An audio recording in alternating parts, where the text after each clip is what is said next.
The smell reached them before the gate did. It was the 4th of April, 1945, and Staff Sergeant Horace Evans of the 89th Infantry Division was walking point along a dirt track outside the town of Ohrdruf in the Thuringian region of central Germany, when the wind shifted and brought something that stopped him mid-step. Not the ordinary smell of a battlefield, cordite, turned earth, the copper and rot of men killed in the open. This was older, denser, and somehow more still, as if the air itself had been used up by whatever was producing it. The soldiers behind him stopped without being told to. Nobody spoke for a moment. The birds had gone quiet. They found the first body 60 meters from the fence line, then a second, then a stack of them, not buried, not arranged, simply deposited at the side of the track the way lumber gets left at a construction site when the work runs ahead of the tidying. Evans counted 11 before he stopped counting and started looking at faces instead, trying to find something in them that would tell him how recently this had happened. Most were skeletal. Most were dressed in the striped clothing that meant something specific by that point in the war, even to soldiers who had never seen a camp. One was not skeletal. One looked, by comparison to the others, almost fed. That detail, one body that did not quite match the rest, was noted, moved past, and forgotten in the chaos of the next several hours. There was simply too much else to process. Inside the fence, there were hundreds of corpses. There were survivors who weighed less than 40 kilograms. There were pits. There were structures that had been used as crematoria and had not finished their work before whoever was operating them had left. The SS garrison had evacuated Ohrdruf on the 2nd of April, marching the prisoners who could still walk northward toward Buchenwald and shooting those who could not. They had left in apparent haste, leaving equipment, documents partially burned, and the dead entirely unattended. Or so it appeared. What nobody in Evans's unit understood yet, as they moved through the camp that afternoon with their weapons up and their hands unsteady, was that not everyone from the garrison had left. Some had stayed behind. And the method they had chosen to stay hidden was something that the investigators who came after, the generals, the photographers, the prosecutors, would describe in their reports with a clinical flatness that did not come close to capturing what it actually meant. The question that remained, after everything was documented and the trials concluded and the sentences handed down, was not whether it had happened. The question was what a man has to believe about another human being to choose the hiding place that several SS guards at Ohrdruf chose in the first days of April 1945. The camp that was never supposed to be found. Ohrdruf did not appear on any map the Allies had. It was not Auschwitz, not Dachau, not Treblinka, names that had filtered through intelligence reports and refugee testimony for years by the time the war entered its final year. Ohrdruf was something smaller, newer, and in many ways more nakedly functional than the larger camps. It was built not for ideological extermination in the industrialized sense, but for labor, pure, disposable labor. The camp was established in late 1944, constructed by inmates transferred primarily from Buchenwald, which sat approximately 28 kilometers to the northeast. Its official function was to provide forced labor for a project called Operation S3, a massive underground construction effort intended to relocate Wehrmacht and SS headquarters bunkers deep into the Thuringian hills, out of reach of Allied bombing. The workers who built those tunnels were Jews, political prisoners, Soviet prisoners of war, and concentration camp inmates drawn from across the collapsing Nazi empire. They worked in shifts of 12 hours. They were fed approximately 800 calories per day, roughly 1/3 of what a sedentary adult requires to maintain body weight, and less than 1/5 of what a man performing heavy manual labor needs. In winter, temperatures that dropped to -15 degrees Celsius in the tunnels, with no adequate clothing, no medical care, and no protection from the guards who beat men for slowing down, the death rate was extraordinary. Stop and hold that number, 800 calories. Find a nutrition label in your kitchen. 800 calories. For 12 hours of underground construction work in a German winter.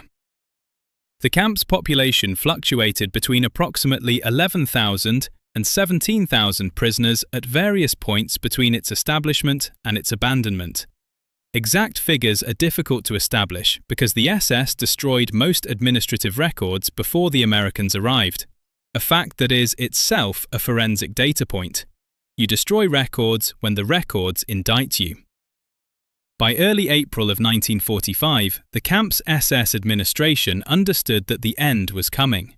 American forces had crossed the Rhine in March. The Third Army under Patton was advancing at a pace that left the Wehrmacht's defensive planners in a state of controlled panic. On the 3rd of April 1945, the SS at Ohrdruf received orders to evacuate the camp, or, more precisely, to eliminate the evidence. What followed over the next several days is documented in testimony from survivors and in the physical evidence that the Americans found when they arrived. Prisoners who were too sick or too weak to march were shot where they lay. Bodies were stacked and burned in open pits. The SS had constructed crude pyres of logs and corpses, doused them with accelerant, and set them alight. But the process was incomplete. The Americans arrived faster than the SS had calculated. Some fires had been extinguished before they could finish the work. Some bodies had been burned only partially. Others had not been touched.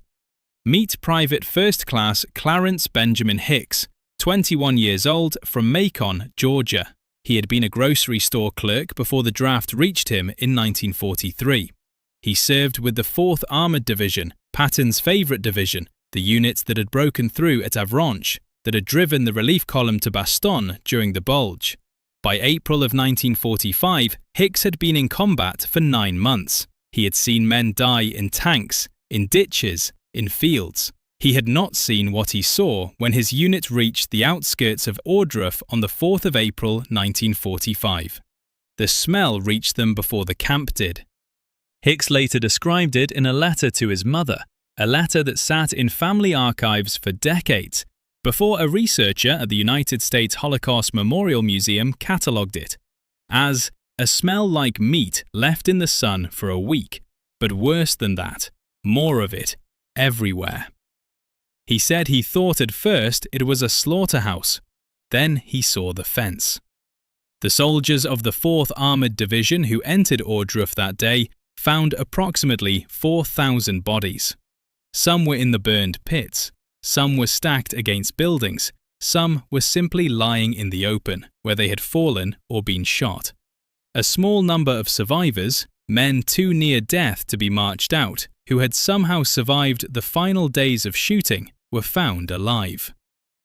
The local German civilian population, the people of the town of Ohrdruf, claimed they had not known. This is a claim that Eisenhower addressed directly. He ordered the mayor of Ohrdruf and his wife to tour the camp on the 5th of April. The following morning, both were found dead. They had hanged themselves. Think about what that tells you, not about guilt, about what they saw. Now, the bodies, and the men hiding among them. Часть вторая. Among the dead. The problem with mass killing is that it requires labour. The SS at Ohrdruf had not done their own killing, or not most of it. They had used a system of prisoner functionaries, capos, and work details to move bodies, to stack them, to tend the fires. When the evacuation order came, the SS guards who remained at the camp until the final hours were a relatively small number. Most of the garrison had already left with the marching columns of prisoners, heading east and then southeast, away from the American advance. But not all of them left. Some SS personnel made a calculation that has a certain cold logic to it, if you are willing to follow that logic to its conclusion. The Americans were coming. Moving with the evacuation columns meant moving through territory that American air power and artillery was actively interdicting. The roads were dangerous, and if you were captured in uniform, moving with a column of concentration camp prisoners whom you had been guarding and beating and occasionally shooting for months, your situation was not good. But if you were found lying among the dead at a liberated concentration camp, if the Americans arrived and you were simply another body in the pile, your situation was different. You were dead. Or you appeared dead. And in the chaos of liberation, with thousands of actual corpses to process and a handful of living survivors to care for, perhaps no one would look closely enough. This is not speculation. The forensic evidence for it comes from multiple independent sources. The first source is the after-action reports of the 4th Armoured Division and the 89th Infantry Division, both of which were involved in the initial liberation and subsequent clearance of the camp. These reports, held in the National Archives in College Park, Maryland, document the discovery of living German personnel concealed among the dead. The language in the reports is military precise and deliberately unemotional. Personnel discovered among deceased identified as SS by uniform markings. The second source is the testimony of survivors, the few men who had lived through the camp's final days. Several of them, interviewed by Army investigators in the days immediately following liberation, described seeing SS guards lie down among the bodies as the sound of American vehicles grew closer.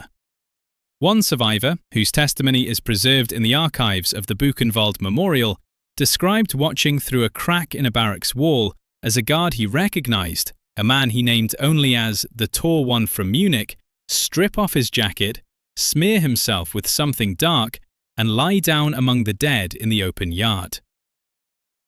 The third source is Patton's own diary. Patton kept a diary throughout the war. It was not a private diary in the modern sense. He was aware that it would eventually become part of the historical record, and his entries have the quality of a man writing for posterity as much as for himself. But they are also specific. He names names, he records conversations, he records what he saw and what he felt, which, for a man of his self-constructed stoicism, is itself remarkable. His entry for April 12, 1945, the day he toured Ohrdruf with Eisenhower and Bradley, is one of the most cited documents from the liberation of the camps. He describes the piled bodies, the burned pits, the survivors. He records that he was sick. He records that Eisenhower was very angry. He records his own response, which was not nausea alone. Here is the key passage, and read it carefully. Patton wrote that upon learning of the SS personnel found hiding among the dead, he gave an order. The order, as he recorded it, was simple. He did not want them processed as prisoners. He did not want them transported to the rear. He wanted them dealt with immediately, on site, by the soldiers who found them. Hold that, we will come back to it. Before we do, the men who were found. The soldiers clearing the camp and its surrounding woods over the days following April 4th found, by various accounts, between 9 and 22 SS personnel concealed among the dead or in the surrounding tree line. The number varies by source, and the discrepancy is itself telling. It suggests that the documentation of these discoveries was not uniform, that some were handled in ways that did not generate paperwork. Meet Staff Sergeant Donald Ray Whitfield, 24 years old, from Knoxville, Tennessee. He had worked in a textile mill before the Army took him in 1942. He served with the 89th Infantry Division. On the 6th of April 1945, Whitfield was part of a detail assigned to search the woods surrounding the camp for stragglers and hidden personnel. He found 2 men lying face down in a shallow depression, approximately 300 meters from the camp's northern fence line. Both were wearing partial SS uniforms. One was genuinely dead. The other was not. Whitfield's account of what happened next, given in a letter to his brother, not in any official report, is specific. "We found 2 of them," he wrote. "One was dead already. The other one, when I kicked him, he flinched. Just a little, but he flinched." Whitfield does not describe in detail what happened to the man who flinched. He writes only, "We had our orders. We followed them." That sentence is doing a great deal of work. Understand the context in which these soldiers were operating. They had just spent several hours moving through a camp containing 4,000 corpses. They had seen the burned pits. They had seen the survivors, men so emaciated that several soldiers initially mistook them for the dead. The army had brought in German civilians from the surrounding towns and forced them to walk through the camp to see what had been done to carry the bodies to proper graves. Some of those civilians had wept, some had not. And now these soldiers had found men, healthy men, men who had been eating adequately while the prisoners starved, men in SS uniforms, lying among the victims, pretending to be what they had created. If you were those soldiers, think about what that felt like. Think about what you would have done with your orders. Ludevrode Donald Whitfield carried the weight of what they saw at Ohrdruf for the rest of their lives. Many of them didn't talk about it. Whitfield's letter to his brother is one of the few first-person accounts that exists from the soldiers who conducted those searches, and it survived only because his brother kept it in a shoebox under his bed for 40 years. If this investigation gives you a clearer picture of what liberation actually looked like, not the version in the official photographs, but the version in the letters soldiers wrote when they thought only their families would read them, press like. It helps keep this kind of history visible a little longer. And that matters. Часть третья. The order and what it meant. Let us be precise about what Patton actually ordered, and what the evidence says about how that order was carried out. The mythology around Patton and Ohrdruf has generated two competing versions. The first version, favoured in certain popular histories, holds that Patton ordered the SS men found hiding among the dead to be shot on the spot, that he personally authorised summary execution of prisoners, which would constitute a war crime under the laws of armed conflict as they existed in 1945. The second version, favoured in more cautious institutional histories, holds that Patton's order was simply for the men to be detained, and that any deaths that occurred were the result of individual soldiers acting outside their orders. The forensic truth, as best as it can be reconstructed from the available evidence, sits in a space that neither version fully occupies. What Patton's diary actually says, and here precision matters enormously, is that he gave an order that the men found hiding be dealt with by the men who found them. That phrase, dealt with by the men who found them. It is not an explicit order to execute. It is not an explicit order to detain. It is an order that transfers discretion entirely to the soldiers on the ground, who have just spent hours processing 4,000 corpses and who have just found men in SS uniforms lying among those corpses. In the context of April 1945, in the immediate aftermath of what those soldiers had seen, the phrase dealt with by the men who found them had one operative meaning. The record bears this out. Every piece of corroborating evidence points to the same conclusion. Of the between 9 and 22 SS personnel documented as discovered at Ohrdruf and its surroundings in the days between April 4th and April 14th, 1945, the number who were subsequently processed through the prisoner of war system, who appear in POW intake records, who were transported to rear area detention facilities, who eventually stood trial at Nuremberg or in subsequent proceedings, is not 9 to 22. It is 0. Stop and think about that. 0. Not one of the men documented as discovered hiding among the dead at Ohrdruf appears in subsequent prisoner processing records. There are no intake forms, no transport records, no interrogation reports.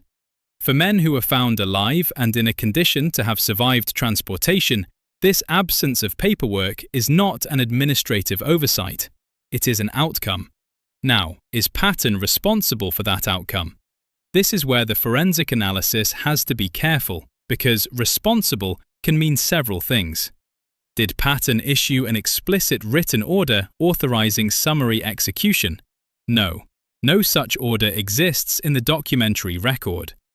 Given that Patton was a careful enough record keeper to note in his own diary that he had been sick at the site of the camp, it is unlikely that he would have committed an explicit execution order to paper and then failed to note it elsewhere. Did Patton's verbal order, dealt with by the men who found them, function as authorization? The evidence strongly suggests it did. The men who received that order understood what it meant. The men who carried out searches understood what was expected.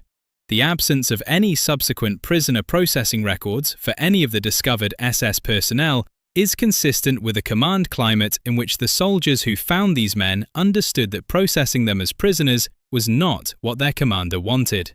A direct order to execute would have been blunter. In practical terms, however, the distinction barely holds. The outcome was the same, and those responsible knew it would be. Meet Brigadier General Charles O. Thrasher, 52 years old, born in Forsyth, Georgia. He had been a career officer since 1915, a veteran of the First World War, a man who had spent 30 years learning to read what his commanders wanted without being told explicitly. In April of 1945, he was serving on the staff of the Third Army. He was present at Ohrdruf on April 12th. He was one of the men who heard Patton speak in the hours following the tour of the camp. Thrasher never gave a formal account of what Patton said that day, not in any document that has been declassified. But in a letter to his wife written on April 13th, he wrote, "The general was not himself today. Or perhaps he was more himself than I have ever seen him.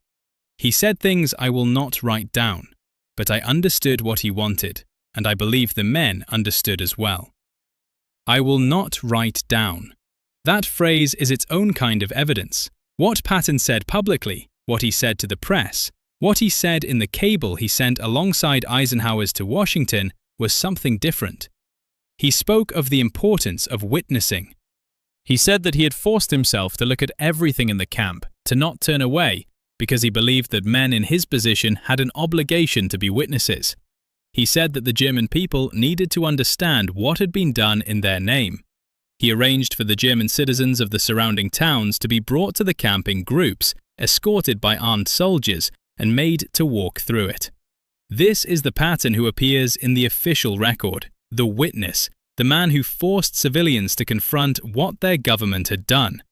The other Patton, the one who gave an order that transferred discretion to soldiers who had just spent hours among 4,000 corpses, that Patton exists in the gaps in the paperwork, in the letters that soldiers wrote to their brothers and wives, in the phrase, "I will not write down."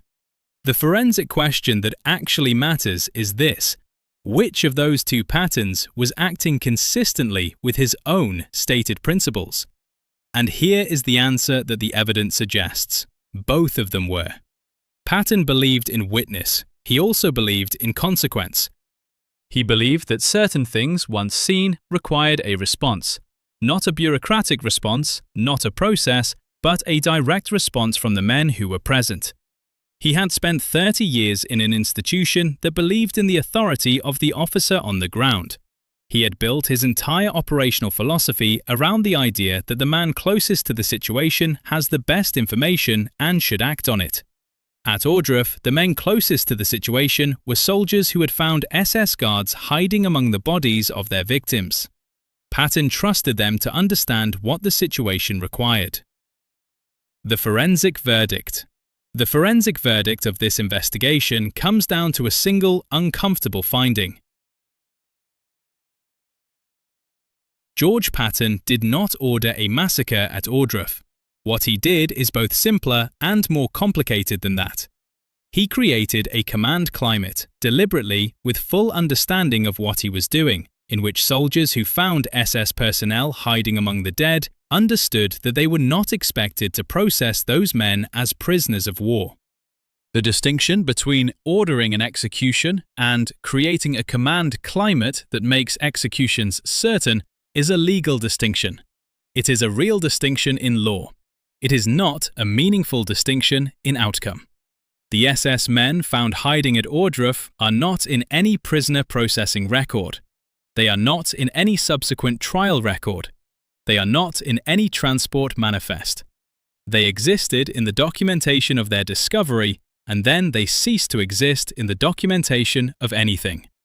What happened to them is not in dispute among the soldiers who were there. What is in dispute, what has been carefully managed in the official historical record, is the chain of command responsibility for what happened to them. Now consider the larger context, because the forensic analysis of this event cannot be honest if it ignores the framework in which it occurred. The men who were hiding among the dead were SS guards. They were not ordinary Wehrmacht soldiers swept up in a collapsing war. The SS at concentration camps were volunteers, men who had chosen this posting, who had carried out the work of the camp every day, who had beaten prisoners, shot prisoners too weak to march, and in the final days attempted to destroy the evidence of what they had done before lying down among their victims to pretend to be what they had created.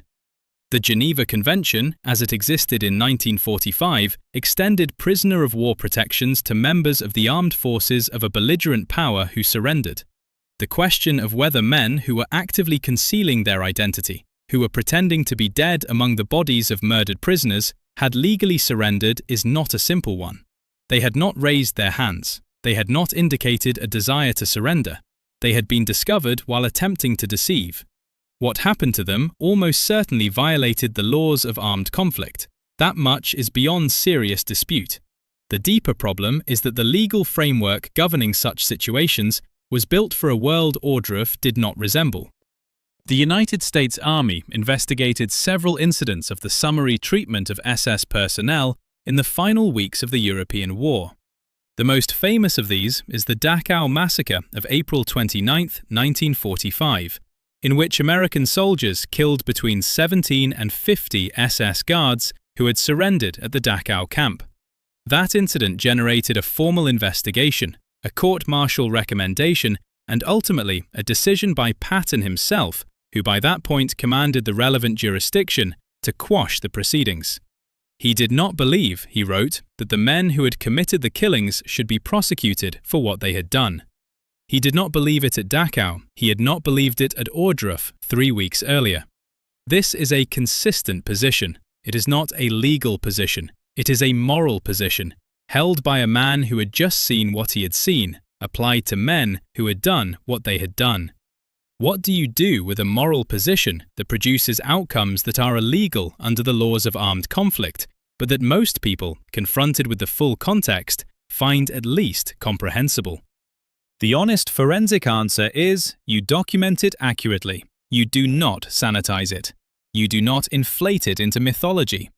You do not use it to construct a simple narrative of justified revenge, because the law exists for reasons that remain valid even when the specific case makes those reasons feel abstract.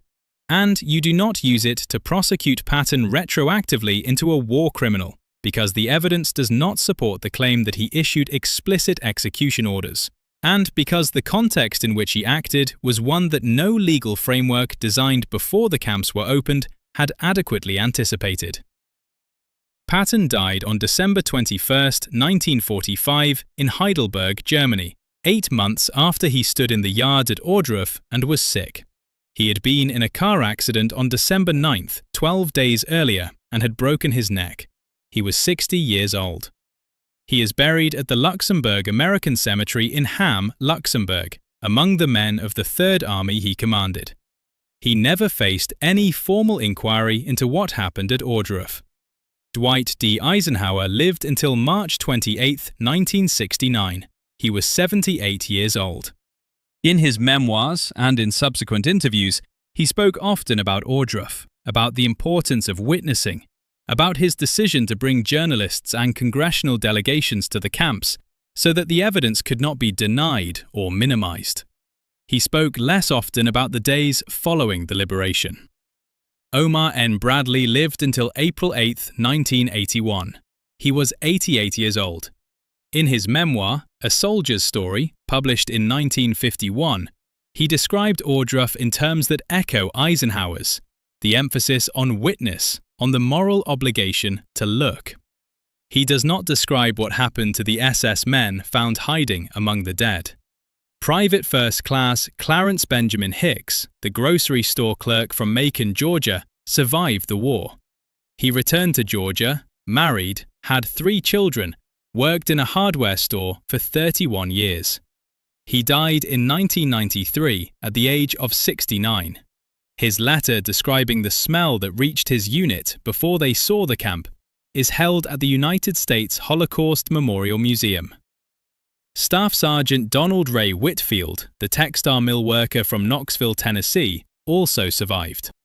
He returned to Tennessee, rarely spoke about the war, and died in 2002 at the age of 81.